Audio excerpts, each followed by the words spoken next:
જે છે એ સરદાર સરોવર ડેમ તરીકે પહેલા જાણીતો હતો.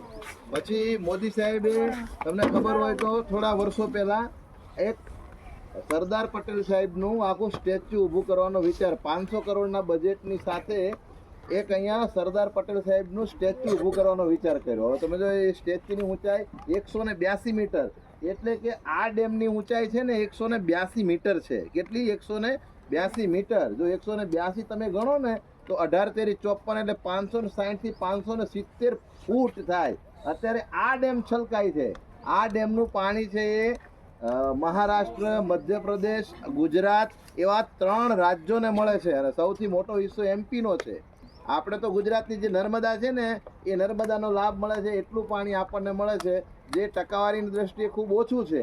આખો વિસ્તાર છે, પહેલાંના સમયમાં અમે આવતા ત્યારે માત્ર ડેમ પર જવાતું અને ડેમ આ જે જગ્યા છે ને અહીં રહીને ડેમ જોતા. અમે અહીં રહીને ડેમ જોઈ લેવાનો, ફોટા પાડી લેવાના, પછી સીધું વયું જવાનું. પણ અત્યારે તમે જુઓ તો જંગલ સફારી, પછી આપણું આ સ્ટેચ્યુ ઓફ યુનિટી, પછી આ ગ્લો ગાર્ડન, પછી યુનિટી ગાર્ડન. આ યુનિટી અને ગ્લો ગાર્ડન બે આ એરિયા છે.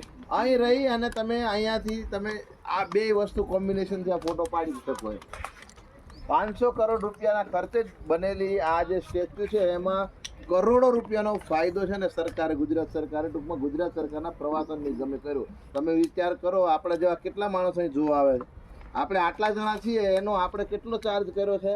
45,000 રૂપિયા. તમારો આજનો અહીંનો સ્ટેચ્યુ યુનિટીનો જોવાનો ચાર્જ 45,000 રૂપિયા આપણે પે કર્યા છે. હવે તમે અહીંયા જોનાર વ્યક્તિઓ જોયા તમે કેટલા માણસો આવે છે? એમાં વિદેશીઓ હોય તો એને તો 5,000 રૂપિયા ચાર્જ હોય.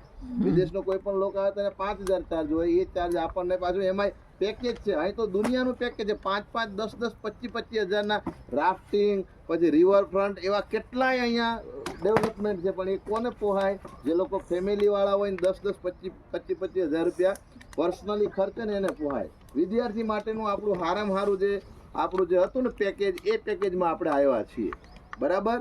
અહીંથી આપણે જે જોવાનું હતું શું હતું? પહેલું હતું સરદાર સરોવર સાહેબની આખી જે પ્રતિમા એટલે કે સ્ટેચ્યુ, પછી આ ગાર્ડન, જંગલ સફારી અને ડેમ વ્યૂ. જે જંગલ સફારીથી જ ડેમ વ્યૂ પહેલાં ગાડીને જાતી. પહેલાં અમે આના પહેલાં 1 વર્ષ પહેલાં આવ્યા ત્યારે ગાડી જતી, અત્યારે ગાડી બંધ છે.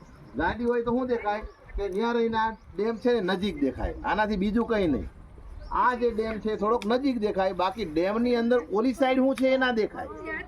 ડેમની ઓલી સાઈડ જવાની હવે મનાઈ છે, એટલે જોવાનો કોઈ પ્રશ્ન નથી. અમે તમે જોઈ લો, આમ લાંબો મોટો ડેમ છે, અહીંથી નજર કરી લો. જો તમારે એગ્રી હો, હવે ના ઉતારતી.